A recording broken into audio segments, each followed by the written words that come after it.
যত মত তত পথ। এই ভারতভূমি সহনশীলতা আর আধ্যাত্মিকতার তীর্থ, যেখানে প্রত্যেক পথই ঈশ্বরের কাছে পৌঁছনোর পথ। আজ শুনব শ্রী শ্রী রামকৃষ্ণের অমৃতবাণী, যত মত তত পথ। ঠাকুর বলতেন, মানুষ ভিন্ন ভিন্ন রুচি, ভিন্ন ভিন্ন স্বভাব নিয়ে জন্মায়, তাই ঈশ্বর লাভের পথও ভিন্ন ভিন্ন। যে যেমনভাবে ঈশ্বরকে ডাকে, তিনি সেই রূপেই সাড়া দেন। কেউ রামকে ডাকে, কেউ কৃষ্ণকে, কেউ মা কালীকে, কেউ নিরাকার ব্রহ্মকে, কিন্তু আসলে সব পথই এক মহাসত্যের দিকে নিয়ে যায়। এই শিক্ষাই মানব সমাজকে ঐক্যবদ্ধ করেছে, দিয়েছে সহনশীলতার বার্তা। আজকের বাণী আমাদের শেখায়, কাউকে ছোট করো না, প্রত্যেকের ভক্তিভাবই সত্যের দিকে নিয়ে যায়। পুণ্যভূমি ভারতবর্ষের সঙ্গে থাকুন, ঠাকুরের অমৃতবাণী শুনুন। এপিসোড 3, মানুষ সেবা মানে ঈশ্বর সেবা। ভারতবর্ষ মহাপুরুষদের শিক্ষা দিয়ে সমগ্র বিশ্বকে দেখিয়েছে মানুষকে ভালোবাসাই সর্বোচ্চ ধর্ম।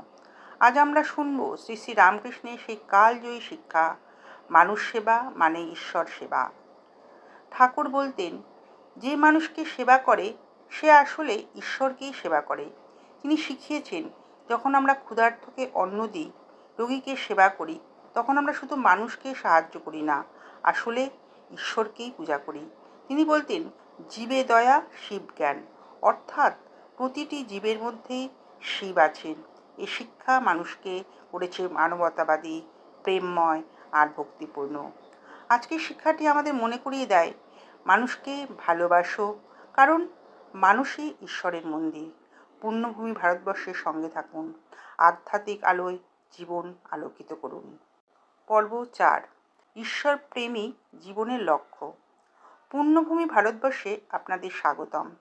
এই ভারতভূমি আমাদের দিয়েছে মহাপুরুষদের অমূল্য বাণী। শ্রী শ্রী রামকৃষ্ণের জীবনের মূল বার্তাই ছিল ঈশ্বর প্রেম। আজ আমরা শুনব কেন ঈশ্বরপ্রেমী জীবনের আসল লক্ষ্য। ঠাকুর বলতেন, জীবনে ধন, যশ, ভোগ কিছুই স্থায়ী নয়, একমাত্র স্থায়ী হলো ঈশ্বর প্রেম। যখন মানুষ সত্যিকারের ভক্তি নিয়ে ঈশ্বরকে ডাকে, তখন তার মন প্রাণ পূর্ণ হয় আনন্দে। তিনি বলতেন, তুমি যদি একবার তাকে পেয়ে যাও, তবে জীবনের অন্য কিছু আর তোমার কাছে মূল্যবান মনে হবে না।